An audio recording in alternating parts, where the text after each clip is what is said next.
Friends அடுத்தப்புறமா என்னன்னு பார்க்கலாம். இன்னைக்கு பார்த்தீங்கன்னா, முத்து வந்து ரொம்ப யோசிச்சுட்டே இருக்காரு. மீனாக்கு ஏதோ ஒரு பிரச்சனை இருக்கு அப்படின்னு சொல்லி அவர் ஃப்ரெண்ட்ஸ் கிட்டலாம் ஷேர் பண்ணிட்டு இருக்காரு. செல்வம் கிட்டயும் இத பத்தி சொல்லிட்டு இருக்காரு. செல்வம் என்னாச்சு அப்படின்னு சொல்லி கேட்கும்போது பார்த்தீங்கன்னா, ஊருக்கு போற வரைக்கும் நல்லா தான் இருந்தா. பாட்டி வீட்லேருந்து வரும்போது இப்படி ஆயிட்டா. சமையல்லாம் மீனாவ வந்து அடிச்சுக்கவே முடியாது. ஆனா அதில தப்பு பண்றான்னா, அப்ப ஏதோ ஒரு விஷயம் இருக்கு. அத கண்டுபிடிச்சே ஆகணும் அப்படின்னு சொல்லி முத்து வந்து யோசிச்சுட்டு இருக்காரு. எல்லா விஷயத்தையும் பார்த்தீங்கன்னா, முத்து நல்லா யோசிக்கும்போது பாட்டிக்கும் கால் பண்ணி கேட்குறாரு. இந்த மாரி "என்ன பாட்டி?" அப்படின்ற மாரி கேட்க போறாரு. அப்பதான் வந்து பாட்டிமா மூலமா எதனா ஒரு விஷயம் தெரிய வருதா? ஏன்னா பாட்டிமா கிட்ட பார்த்தீங்கன்னா, நெறைய லேடீஸ்லாம் வந்து வேலை பார்த்துருந்தாங்க இல்லையா? அவங்கள்ல யாருன்னா நம்ம பாட்டிக்கிட்ட சொல்லி அது மூலமா முத்துக்கு தெரிய வருமா? அப்படின்றதும் வெயிட் பண்ணி பார்க்க வேண்டியது இருக்கு. இப்ப பார்த்தீங்கன்னா, மனோஜ் வந்து அந்த அட்வான்ஸ் குடுத்த 10,00,000த்துல கோட் ஷூட் வாங்கிறாரு. அதுக்கப்புறம் வந்து அகலக்கால் வைக்கக்கூடாதுன்னு ஒரு பழமொழி இருக்கு. ஆனா, அதையும் மீறி பார்த்தீங்கன்னா, மனோஜ் பேராசையில என்ன பண்றாருன்னா, இன்னொரு பிசினஸ் வந்து ஸ்டார்ட் பண்ணி அதுக்கு அட்வான்ஸ்லாம் குடுக்க போறாரு. அந்த பணத்த வந்து காலி பண்ண போறாரு. ரோகிணி ஒரு பக்கம் பார்த்துக்கிட்டா, இப்படிலாம் பண்ணாத மனோஜ் சொன்னாலும், மனோஜ் பார்த்தீங்கன்னா, பேராசையில வந்து ரோகிணி பேச்சையே வந்து மீறிறாரு. கண்டிப்பா இதெல்லாம் பார்க்கும்போது நம்மளுக்கு எல்லாருக்குமே தெரியுது. கண்டிப்பா அந்த கான்ட்ராக்ட் வந்து நம்ம மனோஜ்க்கு கிடைக்க போறதில்ல. கேன்சல் ஆக போகுது. நல்லா லாக் ஆக போறாரு மனோஜ். அது மட்டும் நல்லா தெரியுது. அதுக்கப்புறம் பார்த்தீங்கன்னா, நம்ம மீனா ஒரு பக்கம் யோசிச்சுட்டே இருக்காங்க. நம்ம செய்றது தப்பா, கரெக்ட்டா அப்படின்ற மாரி யோசிச்சுக்கிட்டே இருக்காங்க. மீனாவோட போக்கு வந்து சரியில்ல அப்படின்னு சொல்லி முத்து, நம்ம ஸ்ருதி எல்லாரும் பார்த்தீங்கன்னா, அவங்க ஒரு பக்கம் வந்து ஏன் மீனா இப்படி இருக்காங்க அப்படின்னு சொல்லி அவங்களும் ஒரு பக்கம் யோசிச்சுக்கிட்டு தான் இருக்காங்க. இப்ப ரோகிணி பார்த்தீங்கன்னா, அவங்க வந்து ஷோரூமுக்கு போயிட்டு நம்ம மனோஜ் சொல்றாரு, "இதுக்கப்புறம் இந்த ஷோரூம நீ பார்த்துக்கோ. என் ஃப்ரெண்டு சந்தோஷ வச்சு நீ பார்த்துக்கோ."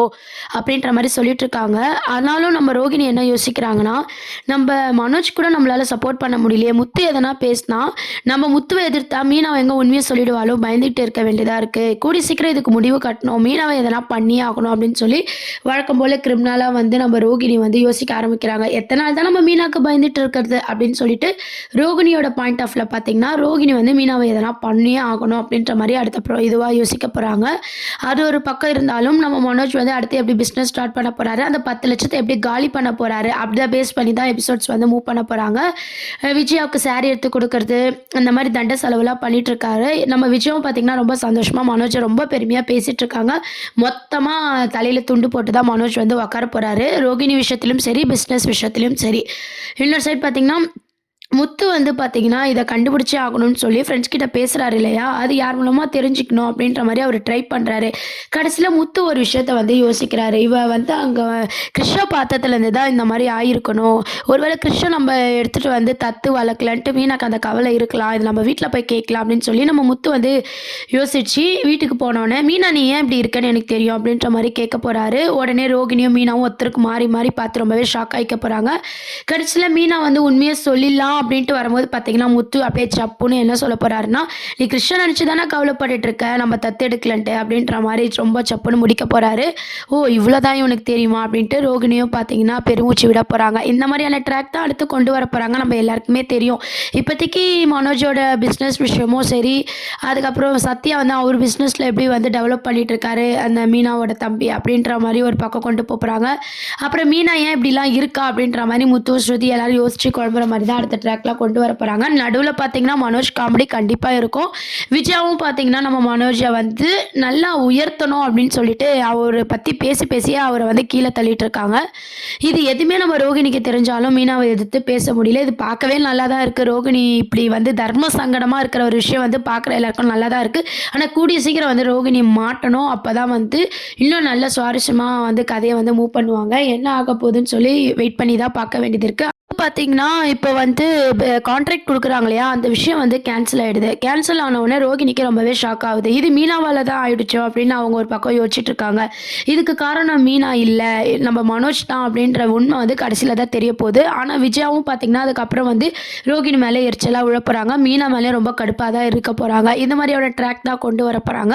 அது மட்டும் இல்லாம நம்ம ரோகிணி வந்து என்னன்னா, நம்ம கிறிஷ வந்து எப்படின்னா கூட்டு வரணும் அப்படின்ற மாரி யோசிக்கிறாங்க. மீனாவும் வந்து கிறிஷோட எதிர்காலத்த பற்றி யோசிக்கிறாங்க. இதுக்கு நடுவில் தான் பார்த்தீங்கன்னா முத்து வந்து மீனா வந்து கிருஷ்ண நினச்சி தான் கவலைப்படுறா, கண்டிப்பாக கிருஷ்ண கூட்டு வரணும் அப்படின்ட்டு வீட்டில் வந்து மறுபடியும் பார்த்தீங்கன்னா பர்மிஷன் கேட்குறாங்க.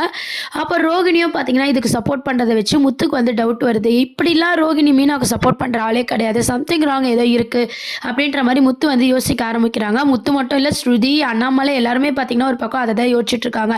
ஏன் மீனாவுக்கு நம்ம ரோகிணி சப்போர்ட் பண்ணிக்கிட்டே இருக்கா, இது சரியில்லையே, ஊருக்கு போயிட்டு வந்ததுலேருந்து தான் இப்படிலாம் நடக்குது அப்படின்ற மாதிரி இவங்களுக்குள்ள மனசில் வந்து யோசிச்சுக்கிட்டே இருக்காங்க.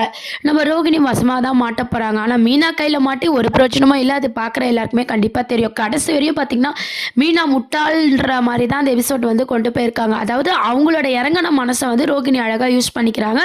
பார்க்குற நம்மளுக்கு பார்த்தீங்கன்னா அது கொஞ்சம் இரிட்டேட்டிங்காக தான் இருக்குது. உண்மையை தெரிஞ்சு தெரியாமையே இருக்கலாம் அப்படின்ற மாதிரி மீனாக்கு உண்மை தெரிஞ்ச போன கதை வந்து அப்படி மாறி போச்சு. இந்த விஷயம் வந்து ஸ்ருதிக்கு தெரிஞ்சிருந்தாலும் பரவாயில்ல, இல்லை வேற யாருக்குன்னா தெரிஞ்சிருந்தா கூட பரவாயில்ல, அந்த வீட்டில் மீனாக்கு தெரிஞ்சது வந்து தெரியாமல் இருந்திருக்கலான்ட்டு நம்ம எல்லாருக்குமே தோணக்கூடிய ஒரு விஷயமா தான் இருக்குது. அடுத்து மனோஜுக்கு எப்படி அந்த கான்ட்ராக்ட் வந்து மிஸ் ஆக போகுது, ரோகிணி அடுத்து மீனாவை எப்படி காலி பண்ணலான்னு சொல்லி யோசிக்க போகிறாங்க, அந்த ட்ராக் கொண்டு வராங்க. இதெல்லாம் தான் அடுத்த ட்ராக்காக கொண்டு வர போகிறாங்க. இதுதான் அடுத்த ப்ரோமோவாக இருக்குது. அதுக்கப்புறம் பார்த்தீங்கன்னா இந்த பிரச்சனைலாம் எப்போ முடிவுக்கு வரும், அடுத்து ரோகிணி என்ன பிளான் பண்ண போகிறாங்க, மீனா வந்து சொல்லுவாங்களா மாட்டாங்களா, முத்து கண்டுபிடிப்பாரா, இந்த மாதிரி நிறைய சஸ்பென்ஸோட கதையை மூவ் பண்ணியிருக்காங்க. இதெல்லாம் தான் அடுத்த ப்ரோமோவாக இருக்குது. என்ன ஆக போகுதுன்னு சொல்லி வெயிட் பண்ணி பார்ப்போம். மறக்காமல் சேனலை சப்ஸ்கிரைப் பண்ணுங்கள். தேங்க்ஸ் ஃபார் வாட்சிங்.